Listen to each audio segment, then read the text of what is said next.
Sam was just 24 years old. He thought he was surrounded by people he could trust. But what happened inside that house will haunt an entire town forever. This is the true story of Sam Nordquist. In a small town in New York, a quiet man named Sam Nordquist lived with people he called friends. But behind closed doors, something terrible was happening. For weeks, Sam was hurt, bullied, and treated like he didn't matter. Until one day, it all ended in the worst way. This is the tragic story of what really happened to Sam, and why the whole country is talking about it. Now let's start with the sad story of Sam Nordquist. Sam Nordquist was just 24 years old. He lived in a quiet town called Hopewell in New York. People said he was gentle, calm, and always tried to be kind. But behind his small smile, Sam was going through something very personal. Sam was a transgender man. That means he was born a girl, but he knew in his heart that he was really a boy. Some people don't understand that. But Sam didn't want to hurt anyone. He only wanted to be accepted. He wanted to be happy, to live his life like anyone else. Sam trusted people too easily. And one day, he moved into a house with some people he thought were his friends. But what happened in that house was not friendship at all. It was a nightmare. At first, things seemed okay. But soon, Sam started being treated badly. The people he lived with started hurting him. They called him mean names. They didn't let him go outside. They didn't let him talk to anyone. Sam was trapped in that house. Every day, Sam was hurt. He was beaten. He was treated like he didn't matter. He was starved, bruised, and broken. The people he trusted had turned into monsters. They didn't care that he was in pain. They only cared about control. For weeks, Sam lived like this. Alone, afraid, abused. Then, one day in March 2025, it all ended. Sam was found dead inside the house.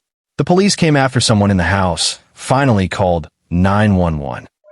But it was too late. Sam's body was already lifeless. When the officers walked into the home, they were shocked. They saw bruises, blood, and signs of torture. It was clear that Sam had suffered for a long time. 7 people were arrested. Some were young, just 18 or 19 years old. Others were adults. All of them had lived in the same house with Sam. All of them had hurt him.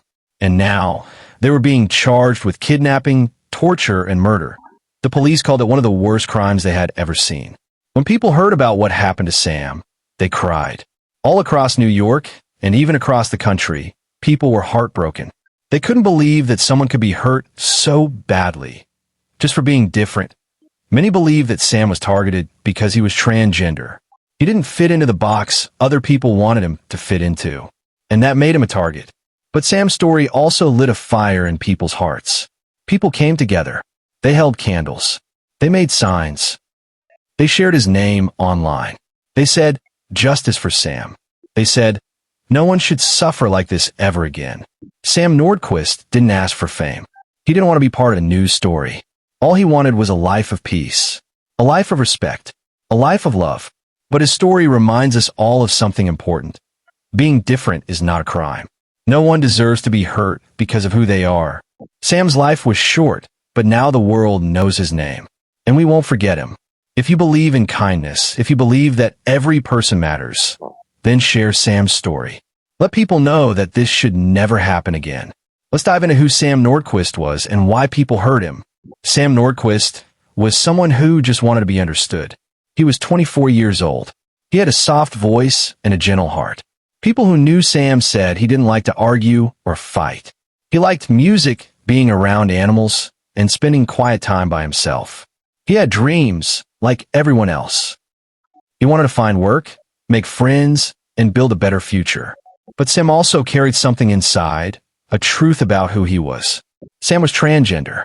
That means he was born a girl, but inside, he knew he was a boy. This was not something he chose. It was just who he was.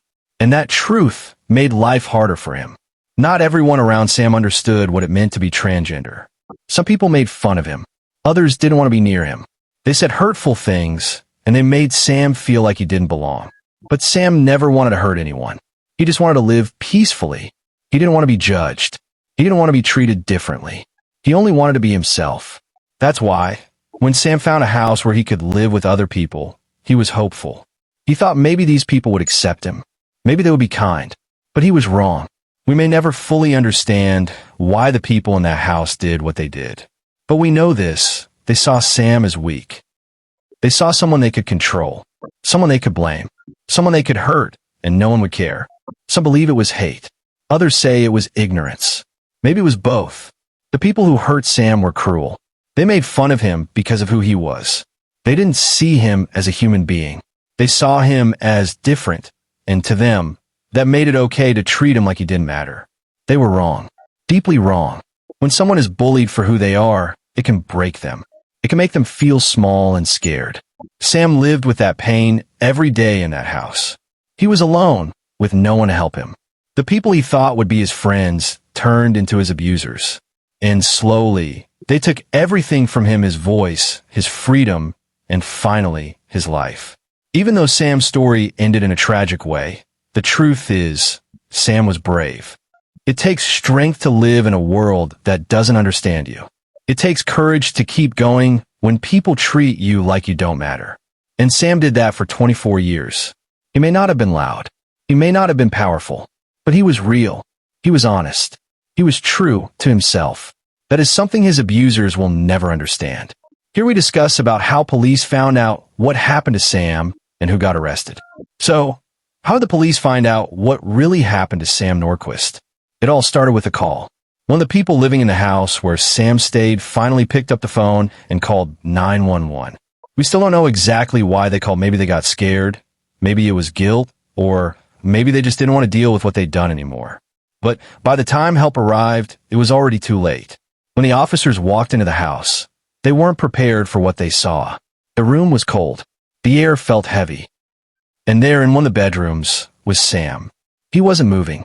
He was badly hurt, with injuries that no one should ever have to suffer. The police could tell right away this wasn't an accident. This wasn't someone who had just fallen or gotten sick. Sam had been tortured over a long period of time. Bruises, cuts, signs of being tied up. And worst of all, he looked like he had been starved, as if the people around him had slowly taken away not just his strength, but his life. It was clear someone or more than one person had done this. On purpose. The investigation started immediately. Police began asking questions. Who was in this house with Sam? Why didn't anyone report this sooner? What really went on inside these walls? And soon, the answers started coming out. 7 people were in the house. 7. And as detectives started digging deeper, they realized this wasn't just one moment of violence. This was weeks of abuse. Sam had been cut off from the outside world. He had no phone, no freedom, no help. He was trapped, and the people around him were the ones hurting him. Some were just 18 or 19 years old. Others were older, but all of them played a role. Some beat him, some watched and said nothing. Others helped keep him from leaving. The police believed every single one of them had a hand in Sam's death. So they were all arrested. Each of them was charged with serious crimes: kidnapping, assault, torture, and murder. The police said this was one of the most disturbing cases they'd ever seen in the area. Not just because of the violence, but because of the silence. Sam suffered for a week, and no one said a word. No one helped. It was heartbreaking. But now, finally, the people who hurt him were being held responsible. They were facing justice. This case shocked the whole community. People who lived nearby had no idea what was going on. They said the house looked normal, quiet, like nothing was wrong. But behind those doors, something terrible was happening. And it took Sam's death for the truth to come out. Now, the case is in the hands of the court. The people who hurt Sam are waiting to face a judge. Families, friends, and people all over the country are watching closely, hoping justice is served. But no matter what happens in that courtroom, one thing is already clear. Sam should still be here. He should still be alive. And the fact that it took this long for someone to speak up, that's something we can never forget. Because the truth is, this didn't have to happen. If someone had stepped in earlier, maybe Sam would still be with us today. That's why we tell these stories. Not just to remember the victims, but to remind people. If you see something wrong, say something. Speak up. Help. Don't look away. When the news about Sam Nordquist broke, it didn't just make headlines. It broke hearts. People weren't just shocked. They were crushed, hurt, furious. Because it wasn't just the fact that someone had died. Sadly, that happens too often. What made Sam's case different was the cruelty, the silence, the way he was treated like he didn't matter. All over social media, people started posting Sam's name. They lit candles. They wrote messages like this should never have happened, and we failed him. Why? Because this wasn't just a crime, it was a warning. A reminder that there are still people out there being hurt simply for being themselves. And too many of us stay quiet until it's too late. Sam wasn't loud. He didn't cause trouble. He wasn't dangerous. He just existed, and that was enough for some people to turn on him. And that's what hurt people the most. People are also angry because this could have been prevented. There were signs. There were chances to help him. But no one did. Not neighbors. Not friends. Not even people in that house who could have spoken up sooner. And that silence? That's what's so painful. Because Sam didn't die in some dark alley. He died in a house. In a neighborhood. With people around him who saw what was happening and still let it go on.